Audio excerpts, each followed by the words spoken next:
In this video, I want to talk about beyond the mask, how fawning leads to secret burnout for neurotypical spouses. Have you ever looked at your marriage and thought, I'm doing everything I can, so why am I falling apart?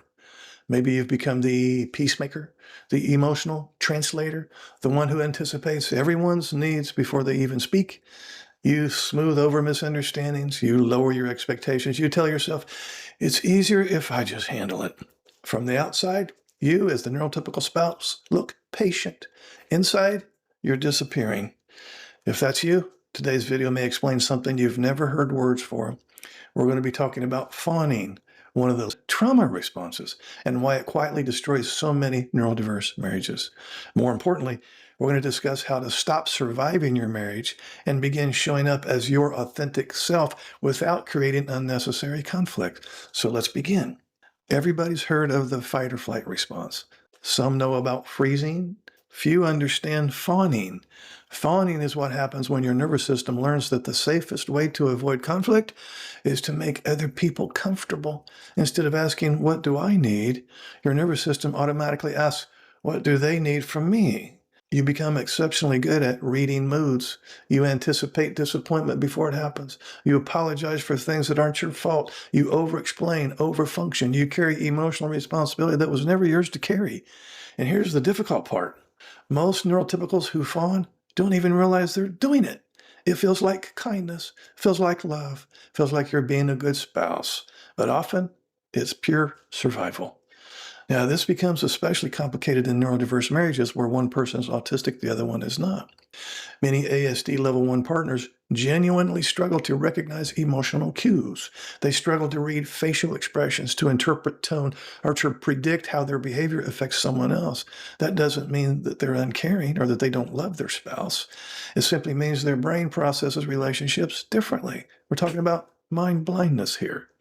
Now, imagine placing a trauma-trained nervous system next to an autistic nervous system. One partner constantly scans for danger. The other may unintentionally miss emotional signals altogether. The neurotypical spouse notices tension immediately. The autistic spouse probably notices nothing. One partner says, we need to talk.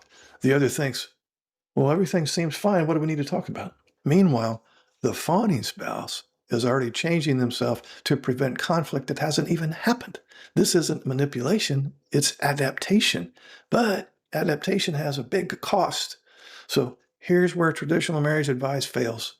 People say, well, communicate better, use I statements, be more assertive. What's your love language? Well, those are all wonderful skills if your nervous system believes it's safe to speak, but trauma changes the whole equation. A fawning nervous system doesn't ask, oh, how should I communicate? It asks, will I still be loved if I tell the truth? Is it going to be safe to mention this, or will my spouse have a meltdown? That's a completely different question.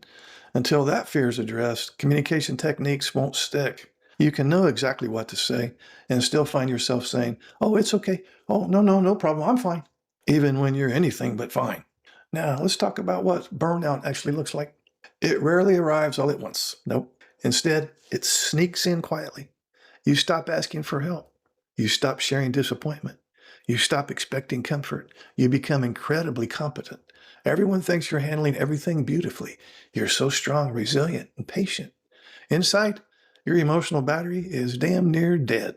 You wake up exhausted. You feel emotionally numb. Sometimes you fantasize about being alone, not because you don't love your spouse, but because solitude feels like the only place where nobody needs anything from you. Many neurotypical spouses tell me, I don't even know who I am anymore. That's one of the clearest signs that fawning has become an identity instead of a temporary coping strategy. Now, here's something that surprises many couples. Fawning actually prevents intimacy. At first glance, it looks like connection. It looks like you're agreeable, supportive, flexible, accommodating. But intimacy requires authenticity. If your ASD partner only knows the version of you that's constantly adapting, they never actually meet the real you. They can't respond to needs you've hidden. They can't comfort pain you've concealed. Ironically, trying to preserve the relationship by hiding yourself slowly erodes the relationship itself. Real intimacy requires two real people, not one real person and one professional peacekeeper. So what do we do instead? Okay, The answer isn't swinging from people-pleasing to constant confrontation. Healthy boundaries are not walls. They're bridges. They're invitations for honesty. So let's practice a few simple scripts. This is for the NT spouse. Instead of saying, yeah, well, whatever you want, try saying, I'd like to tell you what works best for me, if that's okay. Notice the difference? You're not criticizing. You're simply becoming visible again. Instead of saying, oh, no, that's okay. Yeah. Try. It isn't okay, but I think we can solve this together. Now you're sharing reality instead of hiding it. Here's another example. Instead of apologizing automatically, oh, I'm sorry, I didn't mean to upset you. Pause and ask yourself, did I actually say something wrong? This small shift teaches your nervous system that you don't have to shrink in order to stay connected. Now here's another script that many neurodiverse couples find helpful. The neurotypical spouse can say, I don't need you to fix this right now. I just need you to understand what my experience has been. Now, why is that so powerful? Because most autistic partners immediately move into problem solving. The neurotypical spouse often wants emotional validation first. By explaining the goal of the conversation up front, you're giving your ASD partner a roadmap that reduces confusion and increases the chances that both people feel successful. Here's another script for you. I've been saying yes because I felt guilty, not because I truly wanted to. Okay?